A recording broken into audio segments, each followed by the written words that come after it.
Functions of R B ഐൻ്റെ മറ്റൊരു പാർട്ടിലേക്ക് എല്ലാ വിദ്യാർത്ഥികൾക്കും സ്വാഗതം. ഇന്ന് നമ്മൾ ക്രെഡിറ്റ് കൺട്രോൾ ആണ് പഠിക്കുന്നത്. ഇത് പരീക്ഷയ്ക്ക് സെപ്പറേറ്റ് ആയിട്ടും ചോദിക്കാം. What are the credit control techniques of R B I എന്ന് പറയുന്നത് രാജ്യത്തുള്ള പണത്തിൻ്റെ തോത്, അതായത് പണം കൊടുക്കുന്നതിൻ്റെ ആ വോളിയം കൂട്ടുക കുറയ്ക്കുക എന്നാണ് ഇതിനോട് ഉദ്ദേശിക്കുന്നത്. ഇത് ഇങ്ങനെ ഉപയോഗിക്കുന്നതിന്, അതായത് ക്രെഡിറ്റ് കൺട്രോൾ ചെയ്യാൻ ആർ ബി ഐ പ്രധാനമായിട്ടും രണ്ട് തരത്തിലുള്ള മെത്തേഡ്സുകളാണ് ഉപയോഗിക്കുന്നത്. വളരെ ഇമ്പോർട്ടൻ്റ് ആണ്. ഒന്ന് എന്താണ് നോക്കുക, ഇവിടെ പറയുന്ന ക്വാളിറ്റേറ്റീവ് ആൻഡ് ക്വാണ്ടിറ്റേറ്റീവ്. ഞാൻ ആദ്യം പ്രൊനൗൺസ് ചെയ്തത് ക്വാളിറ്റേറ്റീവ് എന്നാണ്. Quantitative and qualitative. ഇവിടെ നോക്കുക, ക്വാണ്ടിറ്റേറ്റീവും അതുപോലെ തന്നെ ക്വാളിറ്റേറ്റീവും. ഈ രണ്ട് മെത്തേഡുകൾ ഉപയോഗിച്ചുകൊണ്ടാണ് രാജ്യത്തിലുള്ള credit R B I control ചെയ്യുക. ഇങ്ങനെ ആർ ബി ഐക്ക് കൺട്രോൾ ചെയ്യാൻ അധികാരം നൽകുന്നത് റിസർവ് ബാങ്ക് ഓഫ് ഇന്ത്യ ആക്റ്റും അതുപോലെ തന്നെ ബാങ്കിങ് റെഗുലേഷൻ ആക്ട് 1949 ഇനി നമ്മൾ ആദ്യമായിട്ട് ഡിസ്കസ് ചെയ്യാൻ പോകുന്നത് ക്രെഡിറ്റ് കൺട്രോൾ ചെയ്യാൻ ഉപയോഗിക്കുന്ന രണ്ട് മെത്തേഡുകളാണ് പറഞ്ഞു, ക്വാണ്ടിറ്റേറ്റീവ് ആൻഡ് ക്വാളിറ്റേറ്റീവ്. അതിൽ ആദ്യത്തെ മെത്തേഡായ ക്വാണ്ടിറ്റേറ്റീവ് ആണ് നമ്മൾ ഡിസ്കസ് ചെയ്യാൻ പോകുന്നത്. Quantitative weapons. ഇതിൽ പറയുന്നത് ഫസ്റ്റ് ആണ് bank rate policy. Bank rate policy എന്ന് പറഞ്ഞാൽ ഒരു ഇൻട്രസ്റ്റ് റേറ്റ് ആണ്. അതായത് ഈ സെൻട്രൽ ബാങ്ക് കൊമേഴ്ഷ്യൽ ബാങ്കുകൾക്ക് ഷോർട്ട് ടേം കുറഞ്ഞ പീരീഡിന് ലോൺ കൊടുക്കും. ആ ലോണിന് അവർ ചാർജ് ചെയ്യുന്ന ഇൻട്രസ്റ്റ് റേറ്റ് ആണ് ബാങ്ക് റേറ്റ് എന്ന് പറയുന്നത്. പോരാത്തതിന് കൊമേഴ്ഷ്യൽ ബാങ്ക്സിൻ്റെ എന്താ പറയുക, ബിൽ ഓഫ് എക്സ്ചേഞ്ച് ഉണ്ടാകും, അത് ഡിസ്കൗണ്ട് ചെയ്ത് കൊടുക്കുമ്പോൾ എടുക്കുന്ന ഇൻട്രസ്റ്റ് റേറ്റ്, അതൊക്കെയാണ് ബാങ്ക് റേറ്റ് പോളിസി. ക്ലിയർ? ഇനി രണ്ടാമത് നമ്മൾ പറയാൻ പോകുന്നത് ഓപ്പൺ മാർക്കറ്റ് ഓപ്പറേഷൻ ആണ്. ഇത് 2 മാർക്ക് സെക്ഷനിൽ തന്നെ ചോദിക്കാവുന്നതാണ് ചോദ്യം. What you mean by open market operation? ഈ ഓപ്പൺ മാർക്കറ്റ് ഓപ്പറേഷൻ എന്ന് പറഞ്ഞു കഴിഞ്ഞാൽ നമ്മുടെ മണി മാർക്കറ്റ്, അതായത് ജനങ്ങളെ കയ്യിലുള്ള ഫണ്ട്, അത് ജനങ്ങളെ കയ്യിൽ കൂടുതൽ ഫണ്ട് ഉണ്ടാകുമ്പോഴും ജനങ്ങളെ കയ്യിൽ ഫണ്ട് കുറയുമ്പോഴും എന്ത് ചെയ്യണം? ഫണ്ട് ഉണ്ടാകുമ്പോൾ അമിതമായ ഫണ്ടിനെ ഗവൺമെൻറ്റിൻ്റെ അടുത്തേക്ക് കൊണ്ടുപോവുക. എക്കണോമിയിൽ ഫണ്ട് കുറയുമ്പോൾ പണത്തിൻ്റെ സർക്കുലേഷൻ എക്കണോമിക്ക് കൂട്ടുക. ഇത് രണ്ടും ചെയ്യുന്നതിനെ വിളിക്കുന്ന പേരാണെന്ത്? Open market operation. അതായത് ജനങ്ങളെ കയ്യിൽ ഫണ്ട് കുറയുമ്പോൾ എങ്ങനെ ഫണ്ട് കൊണ്ടുവരിക, അതുപോലെ തന്നെ ജനങ്ങളുടെ കയ്യിൽ കൂടുതൽ ഫണ്ട് ഉണ്ടാകുമ്പോൾ ആ ഫണ്ട് എങ്ങനെ ബാങ്കിലേക്ക് തിരിച്ചു കൊണ്ടുപോകുക, ഇത് കാണിക്കാൻ അല്ലെങ്കിൽ ഇത് ചെയ്യുന്ന പ്രോസസ്സാണ് ഓപ്പൺ മാർക്കറ്റ് ഓപ്പറേഷൻ എന്ന് പറയുന്നത്. എനിക്ക് തോന്നുന്നു നിങ്ങൾക്ക് മനസ്സിലായി എന്നുള്ളത്. ഇനി നോക്കാം. The R B I authorises the reserve bank of India to engage the purchase of the securities of the central and the state government, and such other securities are specified by central government, but by the large its open market operation are confined to the central government securities and to vary a limited extent to the state government securities. ഇപ്പോൾ പ്രധാനമായിട്ടും ഞാൻ ഈ പറഞ്ഞ മാതിരി government open market operation നടത്താൻ ഏറ്റവും കൂടുതൽ ഉപയോഗിക്കുന്നത് സെൻട്രൽ ഗവൺമെൻറ്റിൻ്റെ സെക്യൂരിറ്റീസ് ആണ്. ഒരു പരിധി വരെ സ്റ്റേറ്റ് ഗവൺമെൻറ്റിനും യൂസ് ചെയ്യുന്നു. RBI uses the weapon to offset the seasonal fluctuation in the money market when there is an excessive supply of the money. When there is an excessive supply of the money പറഞ്ഞാൽ എന്താണ്? നമ്മുടെ ആളുകളുടെ കയ്യിൽ കൂടുതൽ fund എത്തുന്ന സമയത്ത്, ജനങ്ങളുടെ കയ്യിൽ കൂടുതൽ ഫണ്ട് എത്തുമ്പോൾ, അങ്ങനത്തെ ഒരു സാഹചര്യം വരുമ്പോൾ, മണി മാർക്കറ്റിൽ കൂടുതൽ ഫണ്ട് വരുമ്പോൾ the R B I sell, R B ഐൻ്റെ സൈഡിൽ നിങ്ങൾ ചിന്തിക്കുക, ആർ ബി ഐ സെല്ല് ചെയ്യുന്നു. R B I sell the securities open market. R B I അവരുടെ സെക്യൂരിറ്റി ഓപ്പൺ മാർക്കറ്റിൽ സെല്ല് ചെയ്യും. അപ്പോൾ ജനങ്ങൾ നല്ല പലിശ കിട്ടുമെന്ന് കരുതിയിട്ട്, അല്ലെങ്കിൽ നല്ല പ്രോഫിറ്റ് കിട്ടിച്ചിട്ട് ആ സെക്യൂരിറ്റി പോയി മേടിക്കും. അപ്പോൾ ജനങ്ങളെ കയ്യിലുള്ള കൂടുതൽ ഫണ്ട് ആരുടെ കയ്യിലോട്ട് വരും?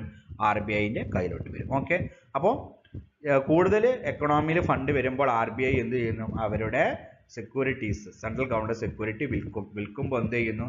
ജനങ്ങൾ അത് വാങ്ങും. അപ്പോൾ ജനങ്ങൾ വാങ്ങുമ്പോൾ സ്വാഭാവികമായിട്ടും അവരുടെ കയ്യിലുള്ള ഫണ്ട് ബാങ്കിലോട്ട് എത്തിച്ചേരും. ഇനി വൈസ് വേഴ്സ, അതാണ് ഇനി പറയാൻ പോകുന്നത്. But when there is a shortage of the money supply in the market. ഇപ്പോൾ ജനങ്ങളുടെ കയ്യിൽ ഫണ്ടില്ല, അപ്പം ജനങ്ങളുടെ കയ്യിലേക്ക് ഫണ്ട് വരണമല്ലേ? അപ്പോൾ എന്ത് ചെയ്യുന്നു? It purchases A security from the open market. അപ്പോൾ എന്ത് ചെയ്യും? ഈ സെക്യൂരിറ്റി ജനങ്ങൾ മേടിച്ചിട്ടുണ്ടല്ലോ, ആ സെക്യൂരിറ്റി ആര് പോയി മേടിക്കും? ആർ ബി ഐ പറയും, ആ സെക്യൂരിറ്റി ഇങ്ങോട്ട് തരുമെന്ന് പറയും. എന്നിട്ട് ആദ്യം മേടിച്ച് ഒരു 5000 രൂപയ്ക്കാണ് മേടിച്ചിട്ടുണ്ടെങ്കിൽ അതിന് ഇൻട്രസ്റ്റോ ബെനിഫിറ്റ് അടക്കം തിരിച്ചു കൊടുക്കും. അപ്പോൾ സ്വാഭാവികമായിട്ടും എക്കണോമിയിൽ ജനങ്ങളുടെ കയ്യിലോട്ട് എന്ത് ചെയ്യും? ഫണ്ട് വരും. ഓക്കെ, അപ്പോൾ ഷോർട്ടേജ് വരുമ്പോൾ അവർ പർച്ചേസ് ആണ് ചെയ്യല്, അതായത് ഓൾറെഡി വിറ്റ തന്നെ ജനങ്ങളിൽ നിന്ന് തിരിച്ച് വാങ്ങുകയും ചെയ്യും. ഓക്കെ, അപ്പോൾ ഇങ്ങനെ ചെയ്യുന്ന പ്രോസസ്സിനെ വിളിക്കുന്ന പേരാണെന്ത്? Open market operation. അപ്പോൾ നമ്മൾ ക്വാണ്ടിറ്റേറ്റീവിൽ 2 പഠിച്ചു. ഒന്ന് ബാങ്ക് റേറ്റും രണ്ടാമത് ഓപ്പൺ ഓപ്പൺ മാർക്കറ്റ് ഓപ്പറേഷൻ. ഇനി മൂന്നാമത് നമ്മൾ പഠിക്കാൻ പോകുന്നതാണ് variable cash reserve ratio. Cash reserve ratio എന്താ നോക്കാം. Under the RBI Act 1934, every scheduled and non-scheduled commercial bank is required to maintain a fixed percentage of the total time and demand liabilities as cash reserve with RBI. അതായത് ഈ മൂന്നാമത് പറയുന്ന cash reserve ratio CRR എന്ന് പറയും. ഇതെന്ന് വെച്ചിട്ടുണ്ടെങ്കിൽ എല്ലാ ഷെഡ്യൂൾഡും non scheduled ബാങ്കും അവർക്ക് കിട്ടിയുള്ള മൊത്തം ഡെപ്പോസിറ്റിൻ്റെ ഒരു നിശ്ചിത ശതമാനം 6% തോന്നുന്നുണ്ട്, അതിങ്ങനെ കാലത്തിനനുസരിച്ച് മാറിക്കൊണ്ടിരിക്കും. കിട്ടിയ ഡെപ്പോസിറ്റ് ആരുടെ കയ്യിൽ സൂക്ഷിക്കണം? RBIൻ്റെ കയ്യിൽ സൂക്ഷിക്കണം. It is called cash reserve ratio. And increase in CRR, അതായത് എല്ലാ കൊമേഴ്ഷ്യൽ ബാങ്കും അവർക്ക് കിട്ടിയ പൈസ ആരടുത്ത് കൊണ്ടേ കൊടുക്കണം എന്ന് പറഞ്ഞിട്ടുണ്ട്. അതിന് നിശ്ചിത പെർസെൻറ്റേജ് RBIൻ്റെ കയ്യിൽ. അപ്പോൾ CRR വർദ്ധിക്കുക എന്ന് പറഞ്ഞു കഴിഞ്ഞാൽ അർത്ഥം എന്താണ്? ബാങ്കിൻ്റെ കയ്യിലുള്ള ഫണ്ട് കുറച്ചുകൂടി ഫണ്ട് ആരടുത്ത് കൊണ്ടേ കൊടുക്കണം? RBIൻ്റെ കൊണ്ടേ കൊടുക്കണം. CRR reduces the lending capacity of the bank. അല്ലേ? ഇപ്പോൾ ഒരു ബാങ്ക്, നമ്മളെ അടുത്തുള്ള ഒരു ബാങ്കിന് ഒരു ലക്ഷം രൂപ ഡെപ്പോസിറ്റ് കളക്ട് ചെയ്തു പറഞ്ഞു. ആ ഡെപ്പോസിറ്റിൻ്റെ ഒരു 6% RBI കൊണ്ടുപോയി കൊടുക്കണം. അപ്പോൾ ഈ 6% 10% ആകുമ്പോൾ അപ്പോൾ ബാങ്കിന് ആ കിട്ടിയ പൈസ കൊണ്ട് ലോൺ കൊടുക്കുന്ന കപ്പാസിറ്റി കുറയില്ലേ? അതാണ് ഇവിടെ പറയുന്നത്. And increases in the CRR reduces the lending capacity of the bank. ഇനി അത് കുറയ്ക്കുകയാണെങ്കിൽ and decreases in the CRR കുറയ്ക്കുകയാണ്. 6 4 സ്വാഭാവികം ബാങ്കിൻ്റെ കയ്യിലുള്ള ഫണ്ട് കൂടും. അപ്പോൾ എന്ത് ചെയ്യും? അവരുടെ ലെൻഡിങ് കപ്പാസിറ്റി കൂടും. RBI can prescribe a CRR ranging up to 15%, which is at the present 4% as on April 2016. 2016 കുറച്ച് ബാക്ക് ഡേറ്റ് ആണത്, നിങ്ങൾക്ക് ഗൂഗിൾ ചെയ്താൽ കാണാൻ പറ്റും. ക്യാഷ് റിസർവ് റേഷ്യോ ഇപ്പോൾ അത് 4% 2016 പറഞ്ഞിട്ടുള്ളത്. അത് അവരെന്ത് ചെയ്യും? മാറ്റപ്പെടുത്തും. അതിൻ്റെ മാക്സിമം സീലിംഗ് ഏരിയ എന്ന് പറയുന്നത് 15 അപ്പോൾ അത് എക്കണോമീൻ്റെ ഫണ്ടിൻ്റെ അവൈലബിലിറ്റിക്ക് അനുസരിച്ച് അവർ കൂട്ടും കുറയുകയും ചെയ്യും. എന്നാൽ 2020 റേറ്റ് എന്ന് പറയുന്നത് 4% ആണ്. ഓക്കെ, മാറ്റമൊന്നുമില്ല. ഇനി പറയുന്നത് വേരിയബിൾ സ്റ്റാറ്റ്യൂട്ടറി ലിക്വിഡ് റേഷ്യോ ആണ്. അതായത് നമ്മൾ പറയാ SLR എന്നാണ് പറയുക. ഈ 3 പേരൊക്കെ SLR കേട്ടിട്ടുണ്ടായിരിക്കും നിങ്ങൾ. Statutory liquid ratio. നമ്മൾ ബാങ്ക് റേറ്റ് ആദ്യം പഠിക്കുക. ബാങ്ക് റേറ്റ് എന്നുണ്ടെങ്കിൽ RBI കൊമേഴ്ഷ്യൽ ബാങ്കിന് ഷോർട്ട് ടേമിന് ലോൺ കൊടുക്കുന്നത്. ക്യാഷ് റിസർവ് റേഷ്യോ എന്ന് പറഞ്ഞാൽ എല്ലാ കൊമേഴ്ഷ്യൽ ബാങ്ക്സും RBIൻ്റെ അടുത്ത് ലൈസൻസ് എടുത്തിട്ട് എല്ലാ കൊമേഴ്ഷ്യൽ ബാങ്കും ഷെഡ്യൂൾഡ് ആയിട്ടുള്ള ഷെഡ്യൂൾഡ് ആൻഡ് നോൺ ഷെഡ്യൂൾഡും അവർ എന്ത് ചെയ്യണം? 6% അവർക്ക് കിട്ടുന്ന ഡെപ്പോസിറ്റിൻ്റെ RBIയിൽ കൊണ്ടുപോയി വെക്കണം. ഇനി സ്റ്റാറ്റ്യൂട്ടറി റേഷ്യോ ഉണ്ട് SLR.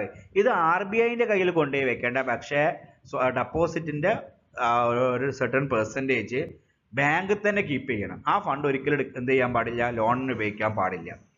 ഓക്കെ, ഇവിടെ നോക്കുക. അക്കോർഡിംഗ് ടു സെക്ഷൻ 24, വളരെ ഇമ്പോർട്ടൻ്റ് ആണ് section 24 of BR Act, every commercial bank is required to maintain a certain percentage of its total deposit in liquid assets such as cash in hand and excess with RBI, the balance with the other banks, and the gold and approved government securities and other securities.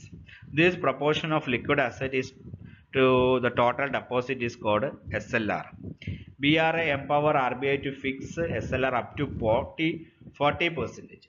40% വരെ SLR, അതായത് നമ്മൾക്ക് കിട്ടുന്ന ബാങ്കിന് കിട്ടുന്ന ഫണ്ടിൻ്റെ 40%. ഇതിൻ്റെ maximum limit ആട്ടോ 40 എന്ന് പറയുന്നത്. ബാങ്കുകളിൽ, RBIയിൽ, മറ്റു സ്ഥാപനങ്ങളിലൊക്കെ നമ്മൾ സൂക്ഷിക്കണം. പക്ഷെ CRR എന്ന് പറഞ്ഞാൽ RBI തന്നെ സൂക്ഷിക്കണം. പ്രസന്റിൽ 21.50 2020.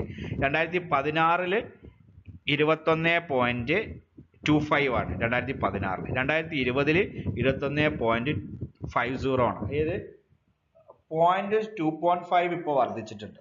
മാക്സിമം RBI എത്ര വരെ കൊടുക്കുന്നത്? 40%. ഇത് RBIൻ്റെ അടുത്ത് സൂക്ഷിക്കണമെന്ന് നിർബന്ധമില്ല. സ്വന്തം ബാങ്കിലോ മറ്റു സ്ഥാപനങ്ങളിലൊക്കെ ലിക്വിഡായിട്ട് സൂക്ഷിക്കണം. എപ്പോൾ വേണമെങ്കിലും കസ്റ്റമേഴ്സ് ഡെപ്പോസിറ്റ് ചെയ്തത് ചോദിക്കാൻ വരിക, അതുകൊണ്ടാണ് അങ്ങനെ സൂക്ഷിക്കുന്നത്. ഇപ്പോൾ തന്നെ ടോട്ടൽ നിങ്ങൾ എത്രയായി ആലോചിച്ച് നോക്കും? 21% ഇപ്പം തന്നെ 21.5% പ്രസൻറ്റിലെ 21 ഒരു 4% ക്യാഷ് റിസർവ്. അപ്പോൾ ടോട്ടൽ ഡെപ്പോസിറ്റിൻ്റെ 4 ഒരു 25% അടുത്തോളം. 1 ലക്ഷം കിട്ടിക്കഴിഞ്ഞാൽ 75,000 രൂപയാണ് ബാങ്കുകൾക്ക് എന്തായിട്ട് കൊടുക്കാൻ പറ്റുള്ളൂ? ലോണായിട്ട് കൊടുക്കാൻ പറ്റും. അപ്പോൾ നമ്മൾ ക്വാണ്ടിറ്റേറ്റീവ് പോളിസിയിൽ നമ്മൾ bank rate, cash reserve, SLR അങ്ങനെ 3 പഠിച്ചു. ഇനി പറയാൻ പോകുന്നത് repo rate and reverse repo rate. വളരെ ഇമ്പോർട്ടൻ്റ് ആയിട്ടുള്ള സാധനമാണ്. പരീക്ഷയ്ക്ക് 2 മാർക്കിന് എന്തായാലും ചോദിക്കാൻ സാധ്യതയുള്ള ഒരു ക്വസ്റ്റ്യൻ ആണ് repo and reverse repo rate. നോക്ക്, എന്താണ് repo and reverse repo? Repo is the rate at which RBI lends commercial banks generally against government securities. ഇത് പ്രധാനമായിട്ടും ബാങ്കുകൾക്ക് RBI ലോൺ കൊടുക്കാൻ ഉപയോഗിക്കുന്ന ഒരു ഇൻട്രസ്റ്റ് റേറ്റ് ആണ് റിപ്പോ റേറ്റ് എന്ന് പറയുന്നത്. റിപ്പോ റേറ്റ് ഈസ് ദ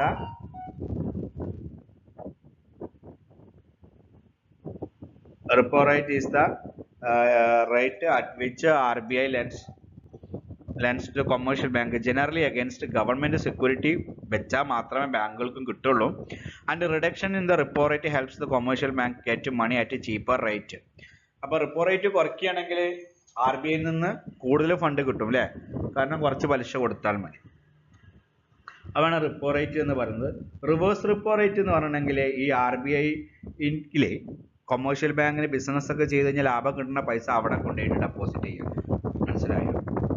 അപ്പോൾ അത് റിവേഴ്സ് റിപ്പോ റേറ്റ് പറഞ്ഞിട്ടുണ്ടെങ്കിൽ RBI ഇൻട്രസ്റ്റ് റേറ്റ് കൊടുക്കുകയാണ് ആർക്ക്? കൊമേഴ്ഷ്യൽ ബാങ്കിന് ഡെപ്പോസിറ്റ്. എന്നാൽ റിപ്പോ റേറ്റ് എന്ന് പറയുന്നത് കൊമേഴ്ഷ്യൽ ബാങ്ക് ഡെപ്പോസിറ്റ് ചെയ്യുന്നതിന് റിപ്പോ റേറ്റ് എന്ന് പറഞ്ഞാൽ ലോൺ ഇൻട്രസ്റ്റ് ആണ്. അപ്പോൾ ഒരിക്കലും കൺഫ്യൂസ്ഡ് ആയിട്ട് repo and reverse repo. Repo എന്ന് പറഞ്ഞിട്ടുണ്ടെങ്കിൽ RBI കൊമേഴ്ഷ്യൽ ബാങ്കിന് ലോൺ കൊടുക്കുമ്പോൾ കൊടുക്കുന്ന ഇൻട്രസ്റ്റ് റേറ്റ് ലോങ് ടേം ആണ്. അതിന്റെ സെക്യൂരിറ്റി പ്ലെഡ്ജ് ചെയ്യണ ബാങ്ക് അത് ഗവൺമെന്റ് സെക്യൂരിറ്റി ആയിരിക്കണം. ഇനി റിവേഴ്സ് റിപ്പോ എന്ന് പറഞ്ഞു കഴിഞ്ഞാൽ കൊമേഴ്ഷ്യൽ ബാങ്ക്സ് അവർക്ക് കിട്ടുന്ന ബിസിനസ് ചെയ്ത് ബാങ്കിങ് ബിസിനസ് ചെയ്ത ലാഭം ഡെപ്പോസിറ്റ് ചെയ്ത് RBI ഡെപ്പോസിറ്റ് ചെയ്യുക, അതിന് കൊടുക്കുന്ന ഇൻട്രസ്റ്റ് റേറ്റ് ആണ്. ഓക്കെ, പിന്നെ നമ്മൾക്കറിയാം അത്രയും കാര്യങ്ങളുള്ളൂ. ഇതിന്റെ റിപ്പോ റേറ്റ് 2010 എപ്പോഴും മാറിക്കൊണ്ടിരിക്കും. 2016 6% റിപ്പോ റേറ്റ്, റിവേഴ്സ് റിപ്പോ 6%. നമ്മൾക്കറിയാം അല്ലേ, നമ്മൾ ബാങ്കിൽ ഡെപ്പോസിറ്റ് ചെയ്യുമ്പോൾ ഇൻട്രസ്റ്റ് റേറ്റ് 5 ആണെങ്കിൽ ലോൺ എടുക്കുമ്പോൾ എത്ര ആയിരിക്കും? 7 ആയിരിക്കും. അതുപോലെ തന്നെയാണ് എപ്പോഴും റിപ്പോ റേറ്റ് കൂടുതലും റിവേഴ്സ് റിപ്പോ കുറവും മതി. അത്രേ പഠിക്കാനുള്ളൂ. ഓക്കെ, ഇത്രയും കാര്യങ്ങൾ നന്നായിട്ടൊന്ന് വായിച്ചൊക്കെ റിപ്പോ റിവേഴ്സ് റിപ്പോ നോട്ട് ചെയ്ത് സബ്മിറ്റ് ചെയ്യുക. Okay, thank you.